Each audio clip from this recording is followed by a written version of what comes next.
So in today's video, I'm going to be going over a highly awaited topic on my channel. I'm going to be going over a complete IGL guide for all game modes, but specifically for the current game mode, which is going to be Duos. As you guys know, Duos is the current competitive game mode for all of 2022. And in today's video, I'm going to be going over all of the best tips and a full guide on how to be the best IGL possible for your Duo. As always, be sure to use code SONATA if you guys want to support me. Let's hop into this video.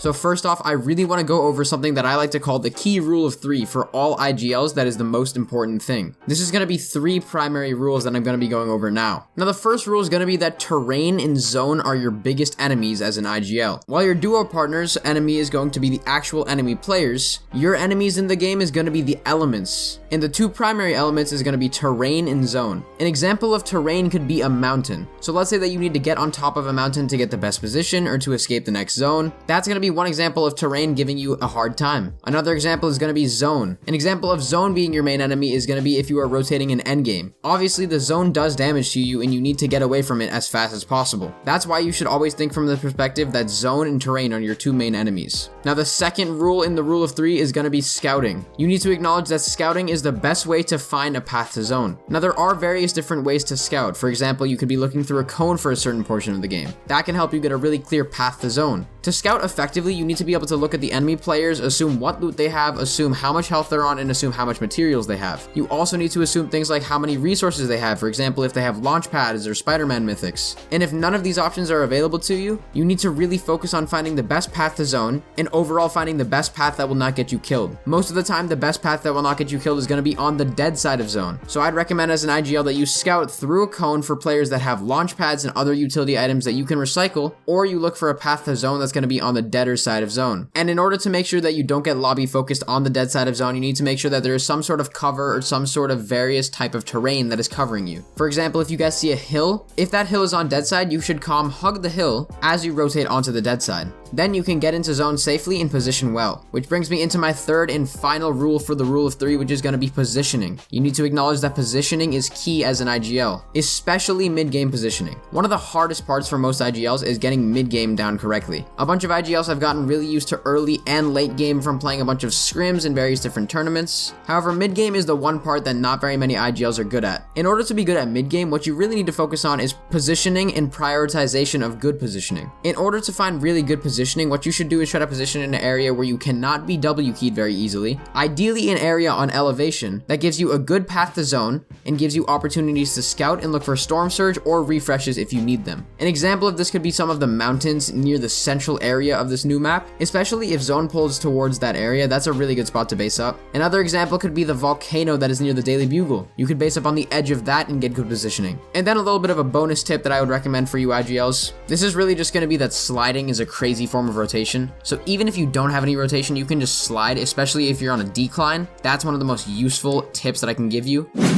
But now let's move on to team mentality. So me being an IGL, I'm a very strong believer in the idea of team mentality and controlling it as an IGL. If you want to be a leader in game, you need to also be a mediator for your team's mentality. Basically what this means is that even if the tournament is going bad, even if your team is angry and upset, and even if all odds are against you, you need to keep their mentality in check. Some ways to do this are, for example, to remind them that it's not the end of the world if you lose this tournament. There's gonna be plenty more. And even if there isn't, at least you got the experience and the PR. These are some of the best ways I can recommend you IGLs to keep your team in check. A lot of times what some IGLs will do is they'll start to ruin their mentality and then tilt alongside their team. If you're one of those types of IGLs, it's really not that good. You're never going to succeed in comp if you have a bad mentality as an IGL. In order to combat that, I would recommend that all IGLs are good solo players. Solos is obviously one of the most mentally frustrating game modes. So if you guys are good at solos, you're definitely going to have a powerful mentality. And if you can demonstrate that you're a strong leader with a strong mentality to your teammates, they're most likely going to follow along if they're good listeners.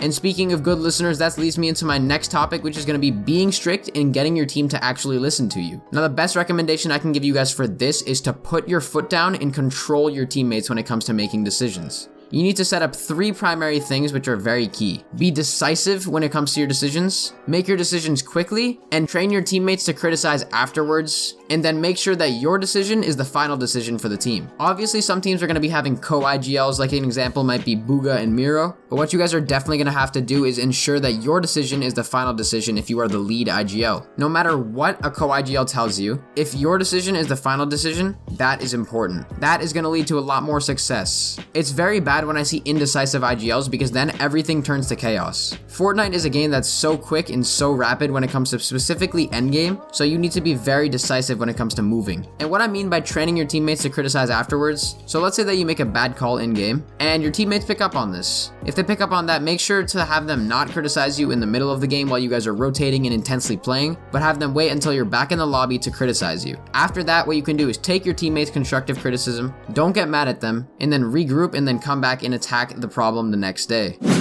And now the next section is going to be communications for IGLs. So in order to master comms as IGLs, you need to be clear and direct. I'm just going to be running through some terms that you need to be familiar with. I'm just going to list them in no particular order. This is going to be dead side, congested side, tarp, tunnel, psychoing height, low, ulti height, drop, surge, refresh, and follow. If you guys are able to master all of these comms and find out what all of them mean, you're going to be a lot more successful when you're tarping during endgame. And adding on to the clear and direct memo that I gave earlier, what I would recommend that you guys do in order to make your teammates actually trust you as an IGL is to legitimately tell them what your plan is and why you're thinking it. You don't need to ask them if they agree or not. Tell them this is what we're doing, this is why we're doing it, let's get on board. That's the best way to keep your comms clear and direct and have your teammates actually understand you.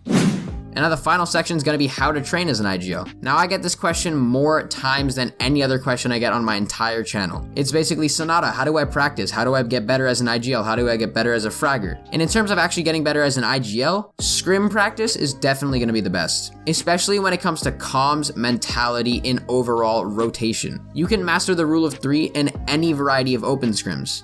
Even if you're an experienced pro player and you're somehow struggling with any of these tips, you can master all of them in open scrim lobbies. That's what makes being an IGL so beautiful, is that there's never really a time where you're not in IGL. So I'd recommend that you guys play scrims a lot. You can also play arena to get good at your fighting. Definitely keep your mechanics up there. You don't want to have your brain just be the important part like Bizzle. We all know what happened there back in Chapter 2 Season 6. But all jokes aside, training is very important and scrims is by far the best way to do that. You can obviously play some zone wars and creative and stuff, but honestly it's not as authentic as the real game. So I'd recommend you guys just play scrims. And then eventually work your way up through the ladders and the tiers of the scrim discords until you get to the highest level, and hopefully by then you're a tier 1 pro. But anyways guys, that is the full video on exactly how to IGL, especially in Chapter 3. This is going to be specific to Duos game mode. If you guys did enjoy this video, please consider dropping a like and subscribing to the channel down below. I hope you guys are enjoying this brand new Chapter 3 content. I'm trying to be a little bit cleaner with it, trying to make good content that you guys can get really quickly and absorb in less than 10 minutes. But that's about it for this video guys. Be sure to like and subscribe to the channel, and I will see you all in the next video. Bye guys.